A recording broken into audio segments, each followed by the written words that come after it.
Imagine you are sitting in a conference room, Yeah. right? And you just realize that a massive multi-million-dollar project is completely falling apart. Yeah, total disaster. Exactly.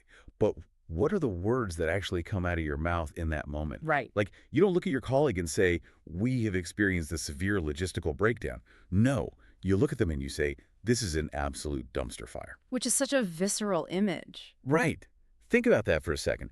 To describe a failure in a sterile, air-conditioned corporate office, you instinctively reach for the exact same imagery you'd use to describe, burning garbage. It's wild. It is. And that's what we're doing today. The mission of this deep dive isn't to summarize some standard article or a book.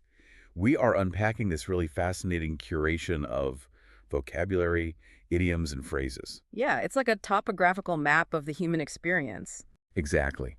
We are tracing a linguistic path from the frantic, brutal reality of the modern workplace all the way out to ancient spiritual traditions, really looking at how you and I express stress, deception, and ultimately our search for meaning. It is such a revealing way to look at human behavior. I mean, we often think of language as just this utilitarian tool, Like right? a wrench or something. Right, just a way to get a point across. But it is so much more than that. It's a psychological mirror. By dissecting these specific phrases from our sources, we aren't just looking at dictionary definitions. No, not at all. We're looking at the exact mechanisms humans use to navigate chaos, how we process failure, and desperately try to find permanence in a world that is, constantly shifting beneath our feet. Okay, let's jump right into the deep end here, because we have to start where almost everyone starts their adult life, which is the modern job hunt. Oh, yeah. Picture yourself staring at a glowing laptop screen at 2 a.m. and you are just spamming for jobs. Just firing off resumes into the digital void. Exactly. You aren't holding out for your life's calling here. You just need an entry-level stepping stone. And I have to be honest, when I was reading through these sources, it really struck me how bleak this part of our vocabulary is. It really is. They compare the act of spamming for jobs to playing a slot machine, which is, where you lose all your money. Is the modern hiring system literally engineered to mimic gambling? It absolutely relies on the exact same psychological mechanism, which is intermittent variable reinforcement. Okay, what does that mean exactly? Well, when you play a slot machine, you don't win every time, but you win just enough at highly unpredictable intervals to keep you pulling the lever. Ah, I see. Yeah. So when you are sending out hundreds of applications, you are expending massive amounts of emotional and mental energy with zero guarantee of a return. You're just hoping that out of the silence, a bell rings and a recruiter replies. And when that bell finally does ring, the entire narrative just flips in your head instantly. You get the interview, and suddenly you tell yourself, okay, I am ready to take a crack at that job. Right. You walk in claiming you were well-versed in Python and JavaScript or whatever the requirement is. And the company sells you on this incredible vision. Oh, always. They don't frame it as labor. Right. They frame it as an adventure. You were handed a metaphorical machete and told you were going to conquer the jungle together. Exactly. The corporate world has to present itself as an adventure to mask the reality of the labor. Because the moment you are actually hired and you walk through those doors, the jungle explorer narrative vanishes. Right. The reality is that the company is on a relentless one-year sprint to launch a product. Right. And wait, can we just pause on that exact phrase for a second? 1 year sprint? Yeah. That is a biological oxymoron. A sprint, by definition, is a maximum exertion of energy over a very short distance. You cannot sprint for a year. You've hit on the exact core tension right there. The vocabulary reveals the delusion. Management wants to ramp up production continuously. Right, they want to ramp up. And they are absolutely obsessed with the hockey stick growth curve. Oh, the hockey stick. Yeah, they want the chart to stay flat just long enough to establish a base and then violently angle straight up into the stratosphere indefinitely. But, humans aren't mathematical curves on a chart. We are organic creatures. Exactly. We need sleep. So when a company forces organic creatures onto a hockey stick trajectory, we inevitably experience what the sources refer to as growing pains. Or, as it's sometimes adapted for adults, grown pains. Grown pains. It's fascinating that we take a phrase specifically meant to describe the aching bones of a child going through a growth spurt, and we just apply it to a startup struggling to scale its servers. Yeah, it's a direct borrowing of physical trauma. But the reality is, the novelty of the job is going to wear off, and the people doing the work are inevitably going to wear out. Precisely. You have a direct collision between human biological limits and the expectation of infinite corporate scaling. And when those two forces collide, the friction generates intense heat. Which leads us right into the second phase of this map we're looking at, which is failure and chaos. Yeah, the breakdown. Right. When the friction gets too hot, the engine starts sputtering. I love that imagery, by the way. We don't say the project declined. We say it's sputtering. Like a car engine starving for gas on the highway. Exactly. Jerking violently before it dies completely. And the whole transition happens in the blink of an eye. It really does. First, the project gets stuck in holding patterns, like airplanes circling a busy airport, right? Burning fuel but never landing. Right, never actually being allowed to land. And then the phrase you mentioned in the introduction, it becomes a complete dumpster fire. The company goes into a tailspin. Yes, losing all aerodynamic control, plummeting toward the earth. And the financial realities of this are staggering. Truly staggering. The sources highlight projects with a staggering cost of, say, $10 billion just evaporating. Gone. Obviously, when that happens, the company starts struggling with employee retention. People start fleeing the burning building. And for the people left behind, they enter what the sources poetically call a valley of dread. The Valley of Dread. Layoffs are looming. You feel like you have your backs against the wall. And let's look really closely at what is happening to the language in this Valley of Dread. It becomes incredibly physical. Right. When you feel your job is in jeopardy, you don't just feel anxious. You describe having a literal pit in your stomach. Yes. You are terrified someone's going to pull you into a sterile room and tell you that you just aren't cut out for the job. Exactly. Or you start dealing with these petty, punitive measures, like getting your pay docked because you swiped your badge 3 minutes late. Yeah, the control tightens. But what I don't fully understand is the extreme violence of the metaphors we use here. The sources point out that we talk about the stress of these corporate failures as being akin to a sprained ankle. Or even a severe bone dislocation. Right. A bone dislocation from a hard fall. Why do we map the psychological devastation of losing a spreadsheet project onto the vocabulary of a traumatic orthopedic injury? It's because the human brain doesn't actually differentiate much between physical trauma and severe social rejection. Wait, really? Yeah, when you are threatened with being ousted from your tribe, which in the modern world is your employer, your brain floods your body with the exact same stress hormones it would use if you were physically attacked. Oh, Your heart rate spikes, your cortisol levels surge. So when someone says a brutal quarterly review felt like a bone dislocation, they aren't just being dramatic. Their nervous system actually felt it. Literally, their nervous system experienced the event as a physical assault. That is wild to think about. So if you are walking through this valley of dread and your nervous system feels like it's being physically battered, you aren't just going to sit there and take it. You are going to react. Of course. And looking at this vocabulary, our primary reaction is deception and, ego protection. Absolutely, the survival instinct kicks in. But in a corporate setting, survival looks like office politics, and it starts right at the top. Management, acting out of fear, becomes incredibly nearsighted. I always think of nearsighted management like trying to fix a crumbling house foundation by, repainting the mailbox. That's a perfect analogy. The sources actually use the phrase slapping a fresh coat of paint on an old problem. Right. It looks great from the curb for about 10 seconds, but the house is still sinking. And because management is so focused on short-term survival, they completely fail to delegate properly. And how do you, as an employee, respond to leadership that is failing and panicked like that? You hide. You build a defensive wall, you put up a cheerful facade at your desk, pretending everything is fine while you are quietly panicking inside. Oh, yeah? You stop trusting the official lines of communication and start relying on a back channel to negotiate your deals or find out what's really happening. Which drags everyone into the mud. Because once you are using back channels, you become complicit in the bad behavior.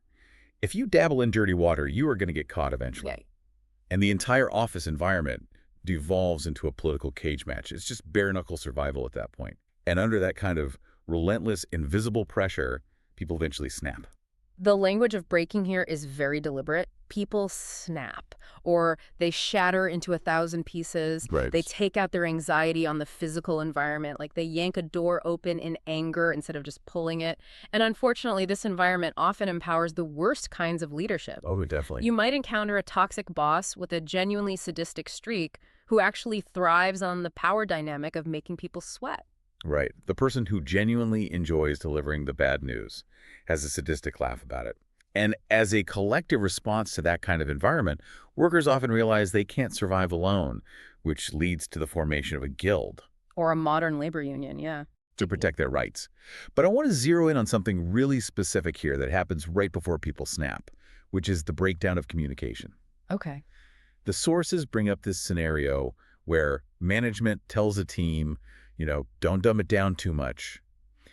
Does that kind of pressure actually force people into a panic where they just start speaking total gibberish? It absolutely does, but it's a very specific kind of corporate gibberish. It is the language of overcompensation. Right. Think about your own experiences in meetings. When people are terrified of being exposed as incompetent, when they have this deep-seated imposter syndrome and fear they might just be a one-hit wonder like a 90s band, they don't admit they don't know the answer. No, they armor themselves with words. Exactly. They armor themselves. Oh, I've seen this. They don't just speak, they rattle off a bunch of obscure data points. It's like someone rattling off all the capitals of Europe at a dinner party just to prove they belong in the room. Yes. They pontificate.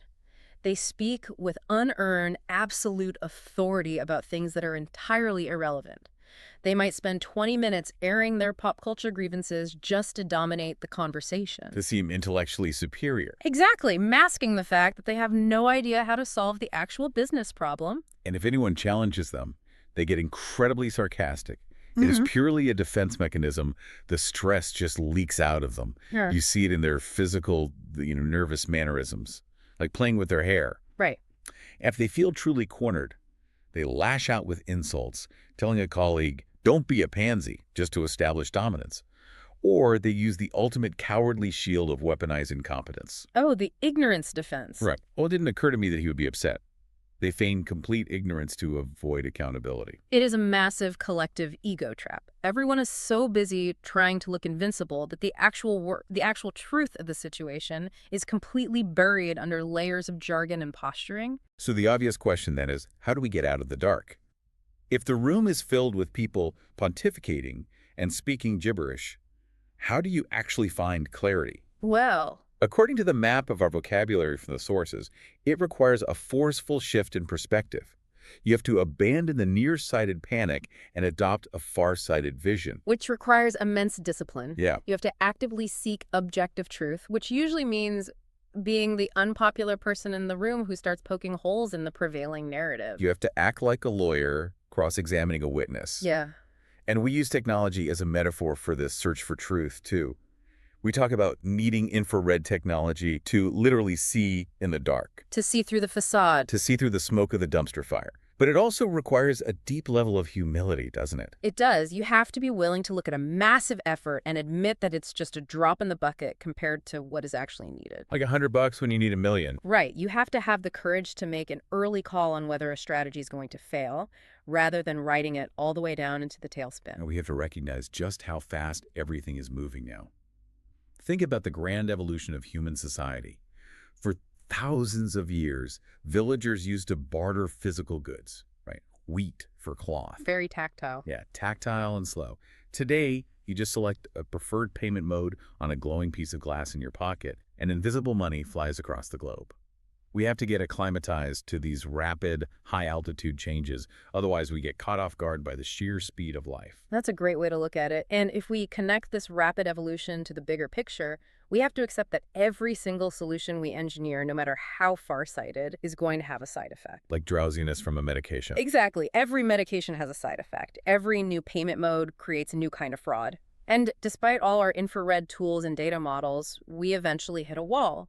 We realize that we are ultimately powerless against time. Which brings us to the final, and I think the most profound section of the sources we are deep diving into today. Yeah, this is the core of it. When the corporate adventure finally fades, when the hockey stick growth chart is forgotten, what is actually left?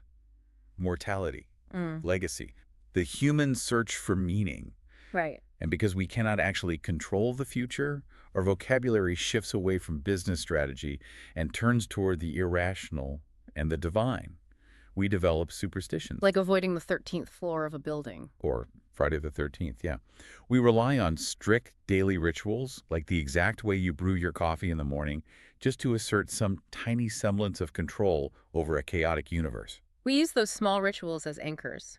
But eventually, the small rituals give way to the profound ones. As we look at the bigger picture, our focus inevitably shifts from the one-year sprint to the infinite timeline. The imagery in the language becomes so stark here. We think about walking past a quiet graveyard at midnight. We strip away all the networking and the back channels, and we realize what actually matters when a crisis hits. And only immediate family is allowed inside the hospital room. Exactly. We turn to ancient sensory experiences. We light candles. We burn incense to honor our ancestors. And notice how the pacing of the words themselves changes here. We go from the frantic rattling off of facts to a slow, methodical sound. Oh, that's true. Monks chant rhythmically. We begin to contemplate vast spiritual frameworks like samsara. Which is the cycle of rebirth, right? Right, the endless cycle of birth, suffering, death, and rebirth. We stop seeing ourselves as individual jungle explorers on a solo adventure, and we finally recognize that we are just a tiny link in a massive chain. We are the descendants of immigrants, the descendants of the people who burned incense before us. Yes. And we think of ancient monuments, like a pharaoh's tomb filled with gold, to ensure they wouldn't be forgotten. We have our own modern methods of trying to cheat death, too. We do. The human impulse hasn't changed in thousands of years. Today, instead of building stone pyramids, our libraries and institutions work frantically to digitize their archives. We try to preserve our legacy. It's incredible when you juxtapose the two ends of this vocabulary map. On a Tuesday morning, you might be terrified of getting your pay docked, or you might be trying not to get down on yourself because you made a simple mistake at work. Yeah. We magnify these microscopic moments of anxiety until they feel like bone dislocations. But when you zoom out, when you look at the grand scheme of samsara and ancient tombs and digitizing archives, a sputtering project or an annoying payment mode is so unfathomably small.